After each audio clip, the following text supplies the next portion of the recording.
కర్నూలు జిల్లా ఆధ్వర్యంలో వాహనాలు తనిఖీ చేస్తున్న అసిస్టెంట్ ఎంవీఐ ఆవేష్ పై వాహనదారులు దాడికి పాల్పడిన ఘటన కలకలం రేపింది. వాహనదారుడు తనపై దాడి చేశాడని assistant motor vehicle inspector Avesh పోలీసులకు ఫిర్యాదు చేశాడు. ఆధుని మండలం విరూపాపురం వద్ద కర్ణాటకకు చెందిన టీటీ వాహన రికార్డులను పరిశీలించామని సరైన పత్రాలు చూపించడంతో పంపించినప్పటికీ చంద్రప్ప అనే వ్యక్తి తనపై దాడికి పాల్పడ్డారని ఆరోపించాడు. నకిలీ అధికారి అంటూ దుర్భాషలాడుతూ మొబైల్తో తనపై దాడి చేశాడని పోలీస్ స్టేషన్లో అసిస్టెంట్ ఎంవీఐ ఫిర్యాదు చేశాడు.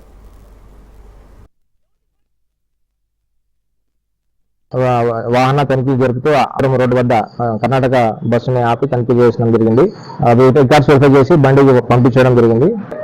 వెళ్ళిన బండి మరి వాపసు వచ్చి దాంట్లో ఉండే వాహనదారు మీకు బండి చెక్ చేసే అధికారం లేదు, మీకు వెహికల్ ఆపి మీకు అధికారం లేదని మొబైల్తో వీడియో తీస్తూ పైకి వచ్చి దాడి చేసినాడు. బండిని అడ్డగిస్తూ బండి ఎక్కి బండిని మూవ్ కాకుండా మొత్తం రాళ్ళు అడ్డం పెట్టి అట్లా కొంచెం న్యూసెన్స్ క్రియేట్ చేసినాడు అతను.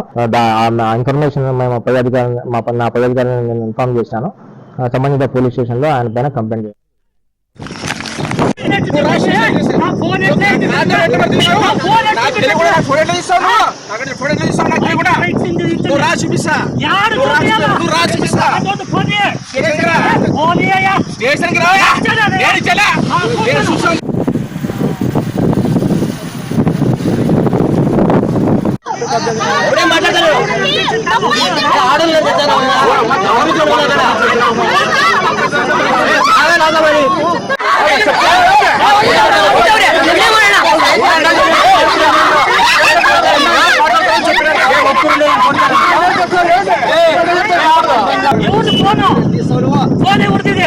ఎవరిది ఫోన్ చేస్తారా మీరు